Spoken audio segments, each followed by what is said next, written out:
I went to bed at 1, the earliest I've gone to bed in a long, long time. Woke up at 9, wore my earplugs, didn't hear anything, and slept 8 hours straight. Because I already know I got my windows blocked as much as I can.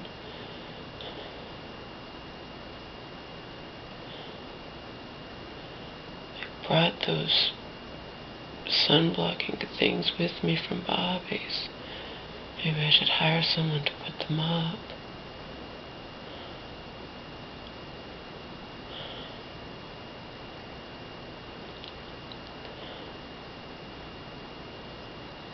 I asked, just now,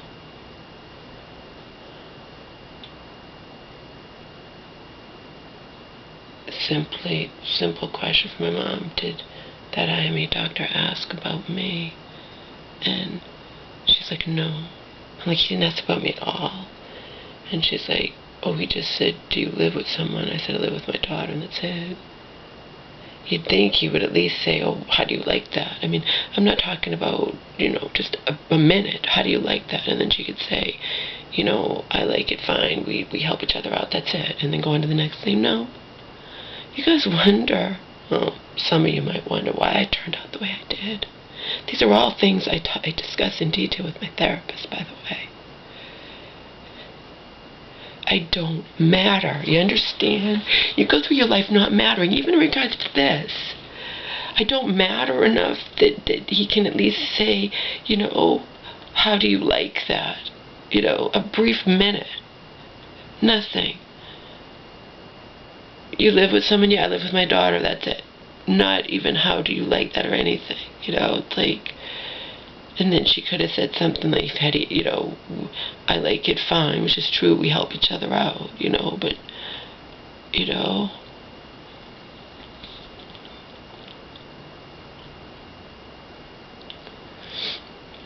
no one should wonder why I turned out the way I did. My smartest friends understand that had Marion, had Auntie not treated me like I didn't matter, none of this would have come about. Okay? And I've made that perfectly clear to my therapist. Auntie treated me like I did not matter. She repeatedly negated me, and this was the end result, okay?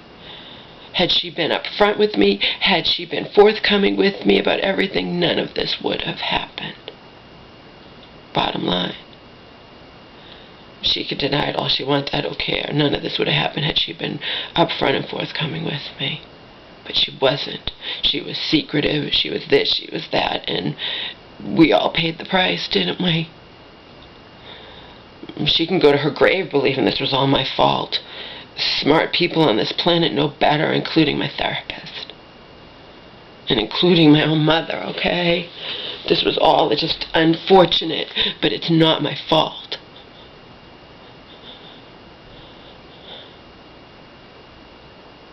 Auntie dug her own grave with her attitude towards me, that made me distrustful of her, It's bottom line. Negating me. Behaving as if I didn't matter, didn't, whatever, So.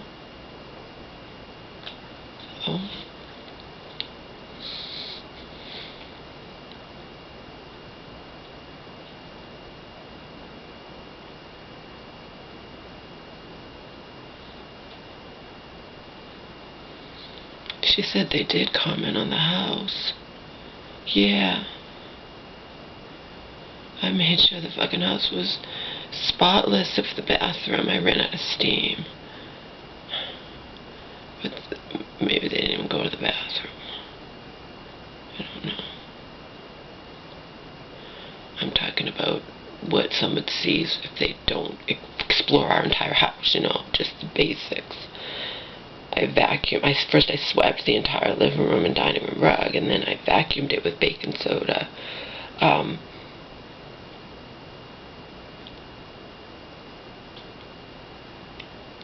I made sure everything was clean. But it started off clean anyway. We keep it clean. We had to mop the kitchen floor because that goddamn stupid hurricane mop was supposed to be a godsend, and it you know, just, I don't understand about that thing either. And we didn't have a mop. My mom gets found an old mop, so she mopped the kitchen floor, but not as good as it needs to be cleaned.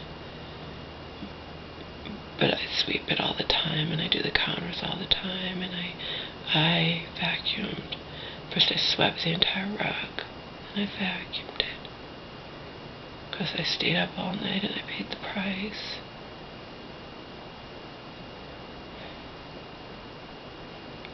Lesson learned. And I just really wanted the back and forth texts.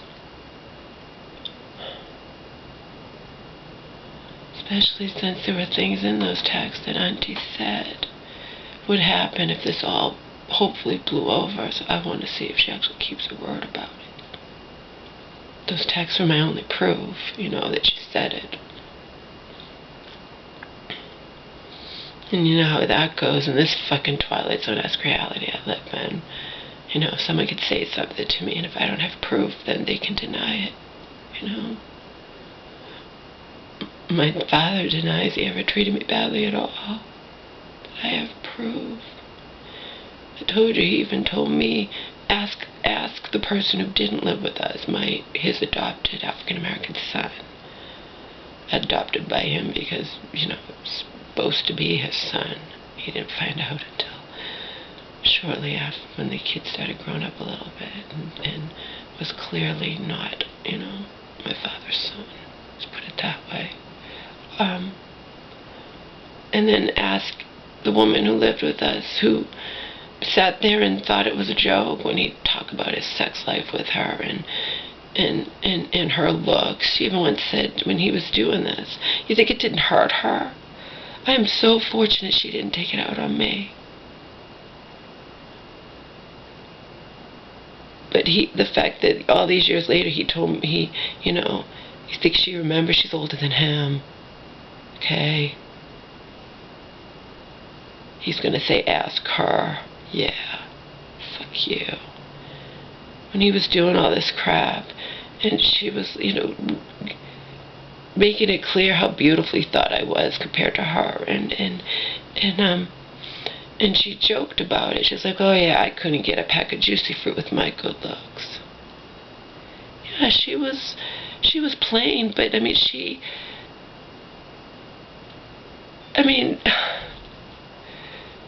compared to me, you know.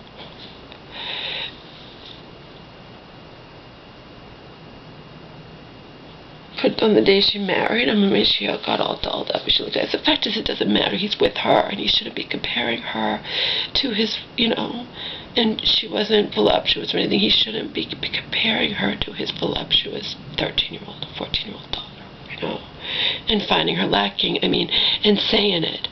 It's not a nice thing to do, and I was such an aware little girl that I recognized it. I instantly knew he shouldn't be doing this, but when you're a kid, you're helpless. What are you supposed to do? You can't do anything as a kid. You were totally helpless.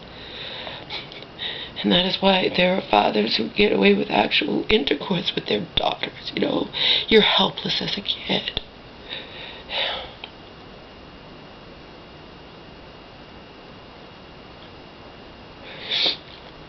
I'm just saying, it's been a theme in my life where I don't matter.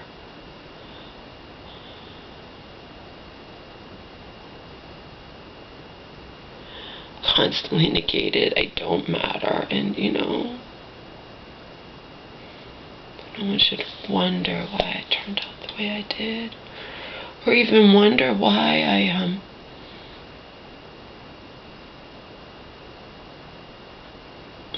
love having this forum, you know. It's allowed me for the first time in my life to as John Mayer would say, it is a brilliant song, you know, say what you need to say, even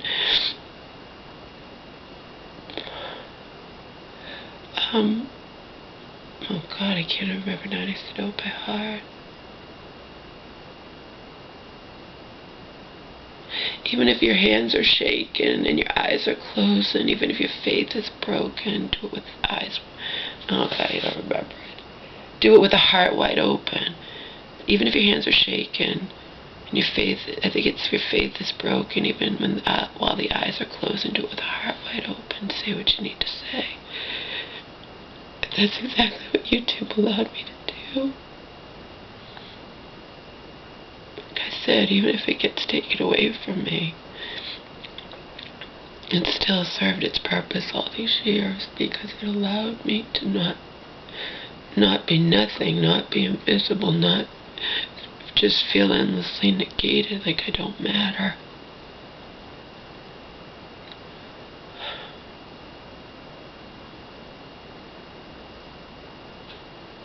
I know what happened when I moved in with my dad and his girlfriend, and I'm eternally grateful that she did not take out his sensitivity towards her regarding his beautiful, in quotations, voluptuous teenage daughter, okay? She could have easily been somebody who just would blame me for that which I could not help.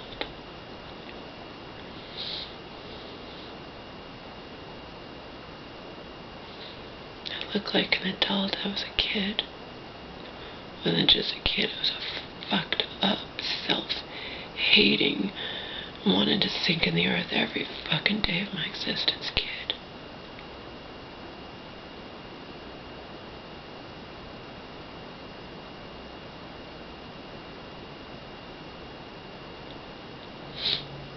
I make no apologies for airing my dirty laundry. None. It was relatively free. I didn't have the means. People write autobiographies, people write memoirs. I didn't have the means to do any of that, YouTube was relatively free. All I had to do was buy a lot of batteries for my camera, and the memory stuff, the memory cards. But the only reason I had to do the fucking memory cards is when I was in the shelter. Now I don't buy memory cards anymore. I save my videos onto my computer. But when you have no computer, what do? Save my videos onto my computer and use the same camera memory over and over again.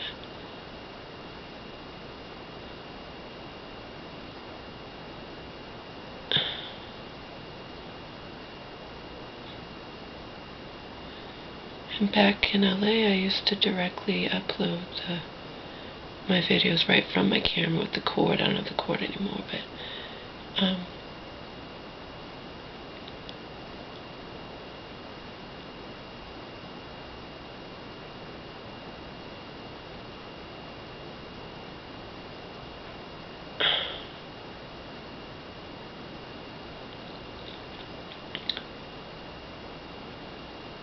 directly upload from the cord.